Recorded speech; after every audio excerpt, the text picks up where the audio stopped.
Guys, இன்னையிலேருந்து நம்ம true beauty அப்படிங்கிற ஒரு ட்ராமாவை தான் பார்க்க போகிறோம். இது நம்ம சப்ஸ்கிரைபரில் ஒருத்தர் கேட்டது தான். நிறைய பேர் நிறைய ட்ராமா சொன்னீங்க. அதில் செலக்டடாக ஒன்று செலக்ட் பண்ணி அதில் ஒன்று செலக்ட் பண்ணி தான் இன்னைக்கு நான் போட்டிருக்கேன். இதே போல் எல்லா வாட்டியும் ட்ராமா முடியும் போதும் நான் நீங்கள் சொல்கிற ட்ராமாஸை தான் செலக்ட் பண்ணி போட போகிறேன். வாங்க இன்னைக்கான ட்ராமாக்குள்ளே போயிடலாம். ட்ரூ பியூட்டிங்கிறது ஒரு அழகை பேஸ் பண்ணி எடுக்கப்பட்ட ஒரு லவ் ட்ராமா தான். இதில் பெருசாக ஒன்றும் த்ரில்லிங்காக இல்லைனாலும் love, friendship, college life, school லைஃப்னு சொல்லிட்டு நிறையவே இதில் வந்து இன்ட்ரெஸ்டிங்காக இருக்க போகுது. ஒரு எபிசோடுமே இன்ட்ரெஸ்டா இருக்கும். ஸோ மிஸ் பண்ணாம இந்த ட்ராமாவை ஃபுல்லா பாருங்க. என்னோட வீடியோ பார்த்துட்டு இருக்க யாராவது லவ் பண்ணிட்டு இருக்கீங்க அப்படின்னா உங்களுக்கு இந்த ட்ராமா ரொம்பவே பிடிக்குங்க. லவ் பண்ணிட்டு இருக்கவங்களுக்கு தான் பிடிக்கணும்னு இல்லை, லவ் பண்ணாம இருக்கிறவங்களுக்கும் இது ரொம்பவே பிடிக்கும். சரி வாங்க இன்னைக்கான எபிசோட்குள்ள போகலாம். ட்ராமாவோட ஸ்டார்டிங்ல ஒரு குழந்தைய தாங்க காமிக்கிறாங்க. அந்த குழந்தைய சுத்தி ஒரு 4-5 பேர் பார்த்துட்டு இருக்காங்க. அந்த குழந்தையோட ஃபேஸை பார்க்குற எல்லாரும் இது என்னங்க பையனா, பெண் குழந்தை மாதிரியே இல்லையே அப்படின்னு சொல்லி கிண்டல் பண்ற மாதிரி தான் பேசிட்டு இருக்காங்க. இந்த குழந்தையோட அம்மாக்கு அது கஷ்டமா இருந்தாலும் சிரிச்சுக்கிட்டே பதில் சொல்றாங்க எல்லாருக்குமே. இந்த குழந்தை தாங்க நம்ம டிராமாவோட ஹீரோயின் ஜோ. மத்தவங்க எல்லாருமே எதுக்காக ஜோவை பையன் நினைக்கிறாங்க அப்படின்னா அவங்களோட தோற்றம் தாங்க அந்த மாதிரி இருக்கு. பாக்குறதுக்கு ஒரு குழந்தை, பெண் குழந்தை எப்படி அழகா இருக்குமோ அந்த மாதிரி இல்லாம ஒரு ஆண் குழந்தைய போல அவங்க இருக்காங்க. சரி, குழந்தையா இருக்கும் போது எப்படி இருக்குதுன்னு பார்த்தா வளர்ந்ததுக்கு அப்புறம் இந்த குழந்தை அப்படியே தாங்க இருக்கு. போக போக சேஞ்ச் ஆயிடுவாங்க அப்படின்னு பார்த்தா ஒண்ணுமே சேஞ்ச் கிடையாதுங்க. ஜோவோட ஃப்ரெண்ட்ஸ், பக்கத்து வீட்டுக்காரங்க, ரிலேட்டிவ்ஸ்னு சொல்லிட்டு எல்லாருமே அவளை கிண்டல் பண்ணிக்கிட்டே இருக்காங்க.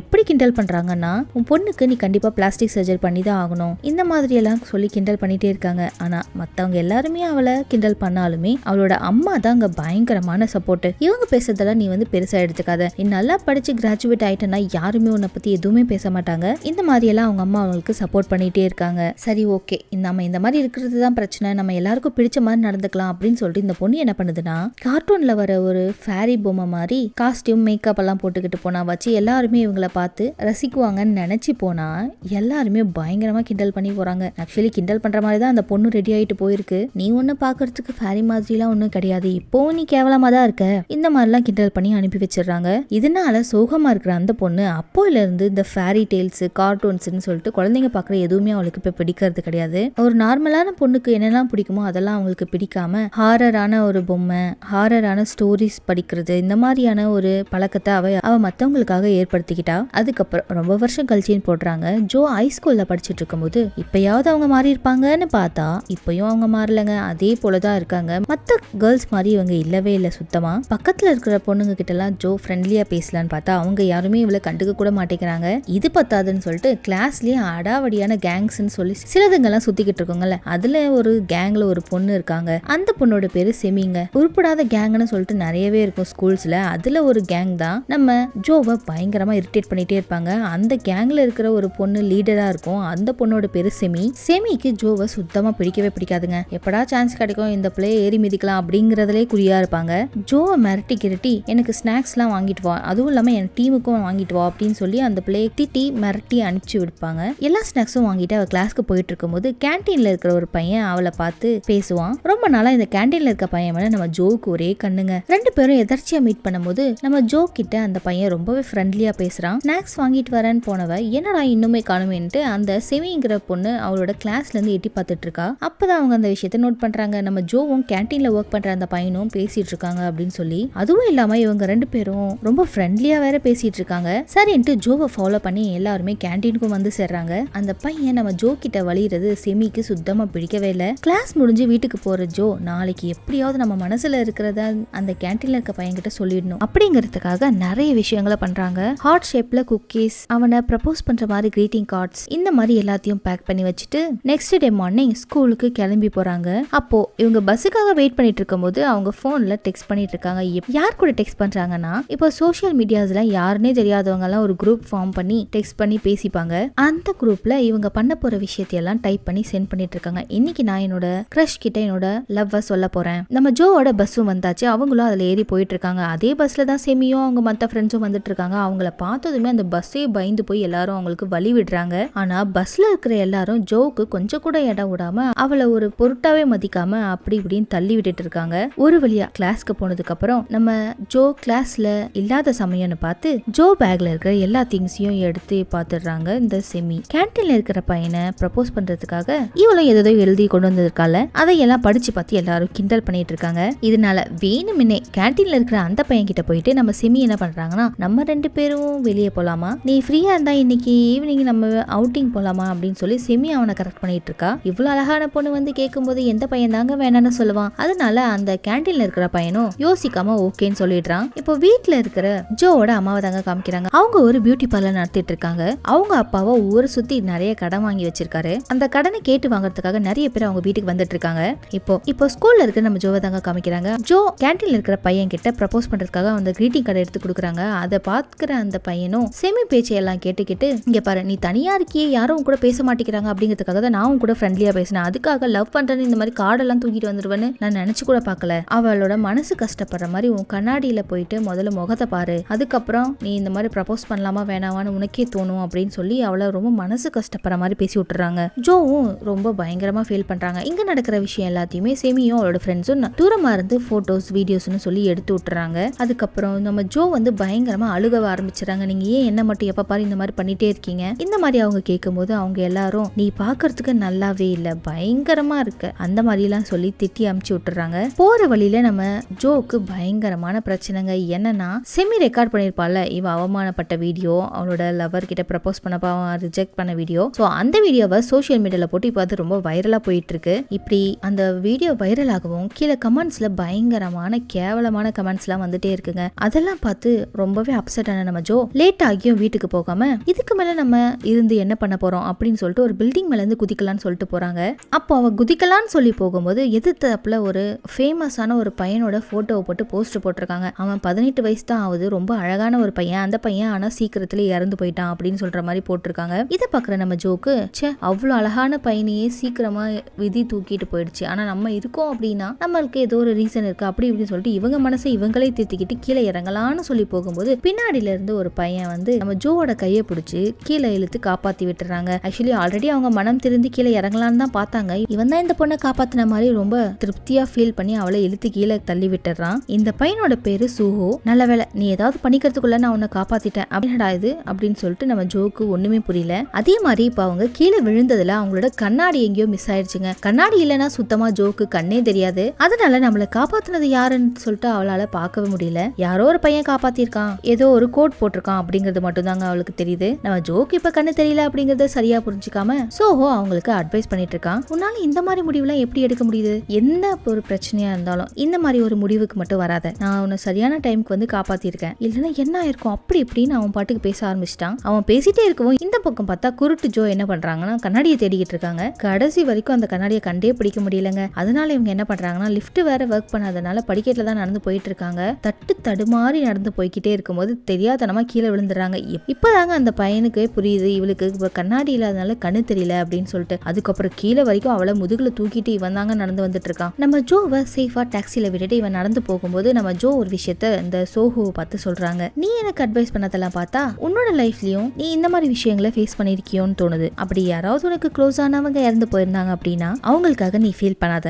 இந்த மாதிரி எல்லாம் ஜோ அவங்களுக்கு அட்வைஸ் பண்ணிட்டு அங்க இருந்து கிளம்பி போயிடுறாங்க. அவ கிளம்பி போனதுக்கு அப்புறம் இந்த பக்கம் சோஹோவோட ஃபேஸை பார்த்தா அவனோட ஃபேஸும் சேஞ்ச் ஆகுதுங்க. என்னன்னா ஆக்சுவலி அவனுக்கு பிடிச்சவங்க யாரோ ஒருத்தங்க அவனோட வாழ்க்கையில இறந்து போன மாதிரியும் அதை நினைச்சு இவன் ஃபீல் பண்ற மாதிரியும் எல்லாம் காட்டுறாங்க. டாக்ஸில வீட்டுக்கு போயிட்டு இருக்க ஜோக்கு அப்பதான் ஒரு விஷயம் ஞாபகம் வருதுங்க. அவ மேல இருந்து குதிக்கலாம் அப்படின்னு சொல்லிட்டு போறதுக்கு முன்னாடி அவங்க அம்மா கிட்ட வாய்ஸ் மெசேஜ் அனுப்பிச்சு வச்சிருப்பா. என்னோட லைஃப்ல நீங்க எனக்கு கிடைச்சது ரொம்பவே சந்தோஷமா, ஆனா இப்படி ஒரு ஃபேஸோட நான் உயிரோட இருக்கிறது எனக்கு பிடிக்கவே இல்ல. ஜோ பயத்தோட வீட்டுக்கு போய் பாக்குற அம்மா அதை பாத்துருக்க கூடாதுன்னு சொல்லிட்டு, ஆனா அங்கேயே வந்து வேற ஒரு பிரச்சனை ஓடிட்டு இருக்குங்க. நம்ம ஜோவோட அப்பா தான் நிறைய இடத்துல கடனை வாங்கி வச்சிருக்காங்கல்ல, சோ அதனால அவங்க அப்பாவுக்கு செம்ம அடி விழுந்துகிட்டு இருந்திருக்கு. அதனால அவங்க அம்மா அவங்களோட போனை பார்க்கவே இல்லை. இப்போ வீட்டுக்கு போயிட்டு இருக்க சோஹோ வீட்டுக்கு போய் அவனோட ட்ரெஸ் எல்லாம் சேஞ்ச் பண்ணும்போது அவனோட கையில அடிபட்டிருக்கு. இது எப்படி அடிபட்டுச்சுன்னா நம்ம ஜோவை காப்பாற்றும் போது கீழே விழுந்தாங்க இல்லையா, சோ 2 பேரும் கீழே விழுந்ததுல அவனுக்கு அதுல அடிபட்டிருக்கு. அதுக்கப்புறம் நைட் டைம் ஜோவை காட்டுறாங்க. அவ அந்த சோசியல் மீடியா குரூப்ல பேசிட்டு இருக்கா. அதுல எல்லாரும் என்ன கேக்குறாங்கன்னா இன்னைக்கு என்னோட கிரஷை ப்ரப்போஸ் பண்ண போறேன்னு சொன்னியே, பண்ணியான்னு சொல்லிட்டு எல்லாரும் கேட்டுட்டு இருக்காங்க.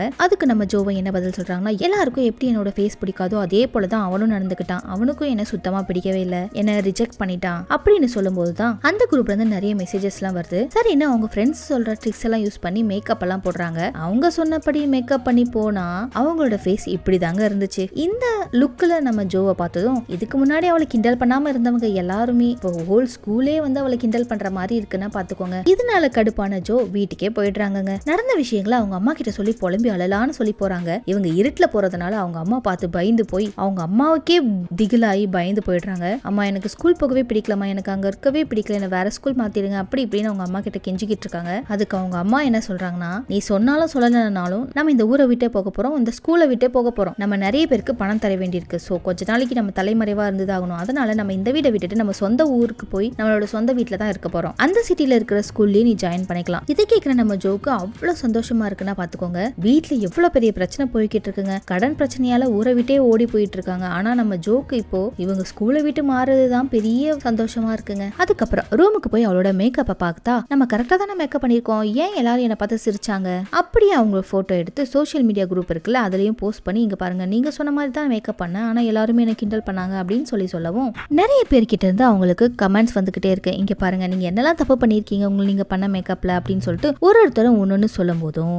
அதை எல்லாத்தையுமே வந்து நம்ம ஜோ மாத்திக்கிட்டே இருக்காங்க. ஃபர்ஸ்ட் டைம் நிறைய தப்பு பண்ணாலுமே பின்னாடி போக போக அவங்க மேக்கப்ல கொஞ்சம் எக்ஸ்பர்ட் ஆகவே மாறிட்டாங்கன்னா பாத்துக்கோங்க. கொஞ்சம் ஓரளவுக்கு அழகாவே மேக்கப் போட்டுட்டாங்க. அண்ட் இப்போ அவங்க என்ன முடிவு பண்றாங்கன்னா, நம்ம இப்போ இருக்கிற இடத்த விட்டு வெளியே போறோம், அதுவும் புது ஸ்கூலுக்கு வேற போக போறோம், அதனால அவங்க கையில இருக்கிற எல்லா காசையும் செலவு பண்ணி மேக்கப் திங்ஸ் எல்லாம் வாங்கி அந்த திங்ஸ் எல்லாம் வச்சு வீட்டுக்கு வந்ததும் நிறைய டுட்டோரியல்ஸ் எல்லாம் பார்த்து அவங்க பெர்ஃபெக்ட்டா மேக்கப் போடுறது எப்படிங்கறத கத்துக்கிட்டாங்க. நிறைய வீடியோஸ் எல்லாம் பார்த்து அடுத்த சீன்ல சோஹுவா தாங்க காட்டுறாங்க. அவன் வீட்டு பக்கத்துல இருக்கிற புக் ஸ்டோர்ல போயிட்டு அங்க இருக்கிற புக் ஸ்டோர் ஆள் கிட்ட போய் அவங்க கிட்ட ஒரு புக்கு கேட்டு வாங்குறான். அந்த புக்கு டேமேஜ் ஆயிருக்குன்னு தெரிஞ்ச உடனே அங்க இருக்கிற ஆளை திட்டிவிட்டு இனிமே பொறுப்பா நடந்துக்கோங்க அப்படின்னு சொல்லிட்டு அங்க வந்து போயிடுறான். இப்போ வீட்டுல இருக்கிற நம்ம ஜோவை காட்டுறாங்க. அவங்க மேக்கப் எல்லாம் போட்டுக்கிட்டு அவங்களோட புது ஹை ஸ்கூலுக்கு கிளம்பி போயிட்டு இருக்காங்க. Contact lens, hair style, full மேக்கப்னு சொல்லிட்டு பயங்கரமா ரெடி ஆயிருக்காங்க. செம்ம கியூட்டா இருக்காங்க.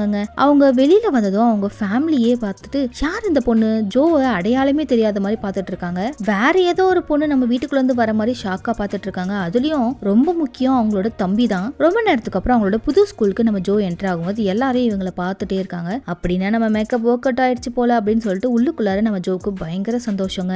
அதுக்கப்புறம் ஸ்கூல்ல போயிட்டு டீச்சரை மீட் பண்ணும்போது அவங்களோட பேர் வந்து ஹான். அவர் தான் ஐடி கார்டெல்லாம் கொடுத்து நம்ம ஜோவை வரவேற்கிறாங்க. அங்க இருக்கிற ஒரு டீச்சர் நம்ம ஜோவை பார்க்கும்போது இவங்க அழகாவும் இருக்காங்க, நல்லா தான் படிப்பாங்க அப்படின்னு சொல்லிட்டு அவங்களோட மார்க் ஷீட் எல்லாம் எடுத்து பார்க்கும்போது தான் தெரிஞ்சது, ஓகே அழகா இருக்கே தவிர ஒழுங்கா படிக்காது போல, மார்க்லாம் ரொம்ப லோவா இருக்கு அப்படின்னு சொல்லிட்டு அவளை கிண்டல் பண்ணிட்டு போயிடுறாரு. அதுக்கப்புறம் ப்ரொஃபசர் ஹான் தான் வந்து அவங்கள சமாதானப்படுத்துறாங்க. வைஸ் பிரின்சிபல் சொன்னதெல்லாம் வந்து நீங்க மனசுல எடுத்துக்காதீங்க, ஒழுங்கா படிச்சுக்கலாம் அப்படி இப்படின்னு சொல்லிட்டு சமாதானப்படுத்தி அவங்கள கூட்டிட்டு போறாரு. அப்போ அந்த இடத்துக்கு சோஹோ வரான். அவனை கூப்பிட்டு மிஸ்டர் ஹான் பேசுறாரு. இவனும் நம்ம ஸ்கூல்ல தான் படிக்கிறான், ரொம்ப பெரிய டாப்பர். இவனை பாக்குற ஜோக்கு இவன் யாருன்னே அடையாளம் தெரியல, மேக்கப் போட்டு டிரான்ஸ்ஃபார்ம் ஆயிருக்கிறதுனால சோஹோவுக்கும் நேத்து நாம இந்த பொண்ணை சூசைட்ல இருந்து காப்பாத்தணுமே அப்படிங்கறதும் தெரியல. நம்ம சோஹோட வாய்ஸை கேட்டதுமே இவளுக்கு எதோ தோண ஆரம்பிக்குது. ஃபர்ஸ்ட் இந்த பையன் ஹேண்ட்ஸமா இருக்கான், செகண்ட் இந்த பையனோட வாய்ஸை எங்கேயோ கேட்ட மாதிரி இருக்கே, சரி ஓகே அப்படின்னு சொல்லிட்டு இவளும் கிளம்பி அவன் பின்னாடியே போறா. ரொம்ப நாளா சோஹோ லவ் பண்ணிட்டு இருக்காங்க ஒரு பொண்ணு. அந்த பொண்ணு என்ன பண்றானா அவனை நிறுத்தி அவன் கிட்ட பேச ஆரம்பிக்கும் போது பின்னாடியே வந்துகிட்டு இருக்க நம்ம ஜோ என்ன பண்றாங்கன்னா அவனோட ஷர்ட்லயே வந்து மோதிடுறாங்க. அவங்க அப்ளை பண்ணியிருந்த பாதி லேயர் மேக்கப் வந்து அவனோட கோட்லயே ஒட்டிக்குதுங்க. அவனை ப்ரப்போஸ் பண்றதுக்காக வந்த பொண்ணை ரிஜெக்ட் பண்ணிட்டு சோஹோவும் நடந்து போயிட்டு இருக்கான். இவனோட யூனிஃபார்ம்ல இருக்கிற அந்த கரையை பார்த்து அவனோட கூட இருக்கிற ஃப்ரெண்ட்ஸ் பார்த்து சொல்லிடுறாங்க. அதுக்கப்புறம் அந்த கோட்டை கழட்டி கோவமா கொண்டு வந்துகிட்டே இருக்கான். இந்த பக்கம் பார்த்தா நம்ம ஜோ என்ன பண்ணிட்டு இருக்காங்கன்னா பாதி மேக்கப் நம்ம சோஹோவோட கோட்லயே போயிடுச்சு இல்லைங்க. சோ அதனால அந்த மேக்கப்பால இப்ப பாதி அழிஞ்சிருக்குமோ அப்படின்னு சொல்ற பயத்துல ஓவரா மேக்கப் போட்டுக்கிட்டே இருக்கா. அவளை பார்த்ததுமே சோஹோ என்ன பண்றானா இந்த கோட்டை நீயே வச்சுக்கோ. அண்ட் அதுக்கப்புறம் அந்த கோட்டை தூக்கிக்கிட்டு ஃபர்ஸ்ட் டே இவங்க அவங்களோட கிளாஸ்க்குள்ள வந்ததும் மிஸ்டர் ஹான் தான் இவங்களை இன்ட்ரோடியூஸ் பண்ணி வைக்கிறாங்க. அதே கிளாஸ்ல தான் ஏதோ ஒரு மூலையில சோஹோவும் உட்காந்துருக்கான். அதுவும் இவளை பார்த்து முறைச்சிக்கிட்டே. அங்க இருக்கிற எல்லாருமே இவளை சிரிச்சு வரவேற்கிறத பார்த்துட்டு இவளுக்கு ரொம்பவே ஹாப்பியா இருக்கு. ஏன்னா இதுக்கு முன்னாடி அவ படிச்ச ஸ்கூல்ல எல்லாம் அவளை வந்து ரொம்பவே அசிங்கமா இருக்கா அப்படின்னு சொல்லிட்டு ரொம்பவே கிண்டல் பண்ணிக்கிட்டு அந்த மாதிரி தான் இருந்தாங்க. சோ அதனால அவளுக்கு இதெல்லாம் ரொம்ப புதுசாவும் பிடிச்சும் இருக்கு. அவளுக்கு நீ போய் சோஹோ பக்கத்துல இடம் இருக்கு பாரு, அவன் ரொம்ப ஸ்மார்ட்டான ஸ்டூடெண்ட், அவன் கூடவே இரு அப்படின்னு சொல்லி அவங்க பக்கத்துல மிஸ்டர் ஹான் உட்கார சொல்றாரு. இல்ல சார் எனக்கு கண்ணு கொஞ்சம் தெரியாது அப்படின்னு சொல்லிட்டு ஏதோ போய் சொல்லிட்டு அவன் பக்கத்துல உட்காரக்கூடாது அப்படிங்கிறதுக்காக நான் முன்னாடியே உட்காந்துக்கிறேன்னு சொல்லிட்டு முன்னாடியே உட்காந்துக்கிறா. அண்ட் அதுக்கப்புறம் நம்ம ஜோ அவளோட சீட்ல போய் உட்காந்ததுக்கு அப்புறம் அந்த கிளாஸ்லயே இருக்கிற ஒரு பொண்ணு வந்து இவகிட்ட பேச ஆரம்பிக்கிறா. நீ ரொம்ப கியூட்டா இருக்க பாக்க, உனக்கு சோசியல் மீடியாஸ்ல நிறைய ஃபாலோவர்ஸ் இருப்பாங்களே, இனிமே நம்ம எல்லாருமே ஃப்ரெண்ட்ஸா இருக்கலாம் அப்படின்னு சொல்லிட்டு பேசிட்டே இருக்கும்போது அந்த இடத்துக்கு இன்னொரு பொண்ணு வரா. இவளோட பேரு ஜின், இவ என்னோட பெஸ்ட் ஃப்ரெண்ட். நம்ம ஜோ கிட்ட அந்த பொண்ணு இன்ட்ரோடியூஸ் பண்ணி வச்சிட்டு இருக்கா. சரின்ட்டு பேசி முடிச்சுட்டு பிரேக் டைம்ல வெளியில போற நம்ம ஜோ இந்த சோஹோவோட கோட்டை வாஷ் பண்ணலான்னு பார்த்தா அப்படியே அந்த மேக்கப் அதுல ஒட்டிக்கிட்டு போகவே மாட்டேங்குதுங்க. அப்பதாங்க அவளுக்கு ஒண்ணு தெரியுது, இந்த மேக்கப் வாட்டர் ப்ரூஃப் அப்படின்னு சொல்லிட்டு என்னதான் தண்ணி பண்ணாலும் அந்த மேக்கப் சுத்தமா போகாது அப்படின்னு சொல்லி அங்க இருந்து வெளியே வந்தது நம்ம சோஹோவை பாக்குறாங்க. அவனை பார்த்து என்ன பேசுறதுனே தெரியாம இங்க பாரு, இது நானே வந்து உன்கிட்ட கொடுக்கணும் நினைச்சேன், நான் அதை வாஷ் பண்ணி கொண்டு வந்து உங்ககிட்ட கொடுக்கட்டுமா அப்படின்னு சொல்லி பேசுறா. ஆனா அதுக்கு நம்ம ஜோவை என்ன பண்றானா, கோவமா அது எனக்கு தேவையே கிடையாது, நீயே வச்சுக்கோ அப்படின்னு சொல்லிட்டு போயிடுறான். உடனே ஜோவோட ஃப்ரெண்ட்ஸ் ஓடி வந்து ஏன் அவன் உன்னை திட்டிட்டு போறான் அப்படின்னு சொல்லி கேட்கவும் இந்த மாதிரி நடந்த விஷயம் எல்லாத்தையும் அவ சொல்றா. விடு விடு, அவன் எப்பவுமே அப்படிதான், பார்க்க ஸ்மார்ட்டா தான் இருப்பான், ஆனா யாரு கூடயும் பெருசா பேசிக்க மாட்டான் அப்படின்னு சொல்லிட்டு நம்ம ஜோவை அங்க இருந்து கூட்டிட்டு போயிடுறாங்க. ஃபர்ஸ்ட் டைம் நம்ம ஜோ அவங்களோட ஃப்ரெண்ட்ஸ் கூட சேர்ந்து வெளியில போயிருக்காங்க. 3 பேரும் சேர்ந்து சாப்பிடுறாங்க, போட்டோஸ் எல்லாம் எடுத்துக்கிறாங்க. அங்க இருக்கிற எல்லா விஷயத்தையுமே அவங்க என்ஜாய் பண்ணிட்டு இருக்காங்க. வீட்டுக்கு வந்து அவங்களோட போனை பார்க்கும்போது அவங்களோட ஃப்ரெண்ட்ஸ் 2 பேரும் இவங்க எல்லாரும் எடுத்துக்கிட்ட போட்டோஸை சோசியல் மீடியால போஸ்ட் பண்ணிருக்காங்க. அது மட்டும் இல்லாம ஜோவோட நம்பரை ஸ்கூல் குரூப்லயும் ஆட் பண்ணிருக்காங்க. ஏன்னா அதை பாக்குற ஜோக்கு ரொம்பவே ஹாப்பி. ஏன்னா இதுக்கு முன்னாடி அவ படிச்ச ஸ்கூல்ல அவளை ஸ்கூல் குரூப்ல எல்லாம் யாருமே ஆட் பண்ணவே இல்லை. இந்த ஸ்கூல்ல வந்த முதல் நாளே அவளோட நம்பரை ஸ்கூல் குரூப்ல ஆட் பண்ணிருக்காங்க. இவங்க ரொம்ப ஹாப்பியா இருக்கிறதுனால இவங்க என்ன பண்றாங்கன்னா, இவங்க யாருனே தெரியாத சோசியல் மீடியால பேசிட்டு இருப்பாங்களா ஒரு குரூப்ல, அவங்க கிட்ட இவங்களோட போட்டோவை போஸ்ட் பண்றாங்க. அதை பாக்குற எல்லாருமே உங்களோட மேக்கப் செம்மையா இருக்கு, செம்மையா பெர்ஃபெக்ட்டா இருக்கு, இதே மாதிரி மேக்கப் பண்ணிட்டு போ அப்படி இப்படின்னு சொல்லிட்டு எல்லாரும் பாராட்டு தள்ளிட்டு இருக்காங்க. வீட்டுல இருக்கும் போது நம்ம ஜோவோட தம்பி இருக்கான் பாருங்க, அவன் ஒரு வேலையை பார்த்து விட்டு போயிடுறாங்க. என்னன்னா நம்ம ஜோ வந்து இப்போ மேக்கப் இல்லாம இருக்காங்களா, அந்த போட்டோவை எடுத்து வச்சுக்கிட்டு அவளை பிளாக்மெயில் பண்ண ஆரம்பிச்சிட்டான். இங்க பாரு, மார்க்கெட்ல நியூவா ஒரு வால்யூம் புக் ரிலீஸ் ஆயிருக்கு, மேகசின் புக், அதை நீ எனக்கு வாங்கி கொடுத்தா அப்படின்னா நான் இந்த போட்டோவை எதுலையுமே போஸ்ட் பண்ண மாட்டேன், யாருக்கிட்டையும் காட்டவும் மாட்டேன். இப்போ நீ சரி வேற வழியே இல்லாம இப்படி மிரட்டுறானேன்னு சொல்லிட்டு நம்ம ஜோ என்ன பண்றாங்கன்னா, சரி வாங்கி தந்து தொலைக்கிறேன் அப்படின்ட்டு அவனுக்கு அந்த புக்கவும் வாங்குறதுக்காக கடைக்கு போறாங்க. என்னதான் நம்ம ஜோ மேக்கப்போட ஸ்கூலுக்கு போனாலும் இப்போ அவங்க மேக்கப் இல்லாம தானே இருக்காங்க. ஸோ யாராவது தப்பி தவறி அவளை பாத்துருவாங்களோ அப்படின்னு சொல்லிட்டு ரோட்ல போகும்போது மறைஞ்சு போய்கிட்டு இருக்கா. சரி இவங்க சின்ன வயசுல பார்த்த ஒரு புக் ஸ்டோருக்கு தான் இப்ப போயிருக்காங்க. அது அங்க இருக்குமான்ற டவுட்லயே தான் போயிருக்காங்க. ஆனா அந்த புக் ஸ்டோர் அண்ணமும் அங்கேயே தான் இருக்குங்க. அந்த ஓனரும் மாறாம அப்படியே தான் இருக்காரு.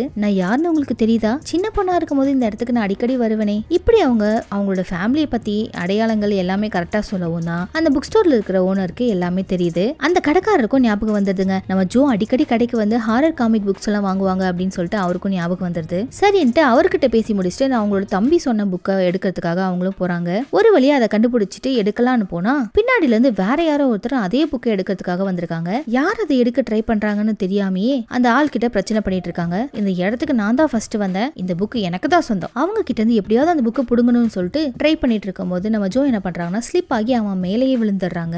அவங்களோட ஃபேஸை பார்த்ததுக்கு அப்புறம் தான் நம்ம ஜோக்கு ஒரு விஷயம் தெரிய வருது, இது சோஹுதா அப்படின்னு சொல்லிட்டு. அவனோட முகத்தை பார்த்ததுமே ஜோ பயந்து போய் பயங்கரமா எதையோ திங்க் பண்ண ஆரம்பிச்சிட்டாங்க. இவன் இவ்வளவு ஷாக்கா பாக்குறான் அப்படின்னா நம்ம மேக்கப் போட்டு ஆளே அடையாளமே தெரியாத மாதிரி நம்ம மறைச்சிக்கிட்டு தான் ஸ்கூலுக்கு போனோம் அப்படின்னு சொல்லிட்டு இவனுக்கு எல்லா விஷயமும் தெரிஞ்சு போயிடுச்சு போல. ஸ்கூல் ஃபுல்லா போய் சொல்ல போறான், அவ்வளவுதான் போச்சு, நம்ம மானமே போச்சு, யாருமே நம்ம கூட பேச மாட்டாங்க அப்படி இப்படின்னு நம்ம ஜோ பயங்கரமா பயப்பட ஆரம்பிச்சிட்டா. சோ இதோட இன்னைக்கான எபிசோடு முடியுது. நாளைக்கு அடுத்த எபிசோடு உங்களை வந்து சந்திக்கும் வரை until then, tata bye, thank you.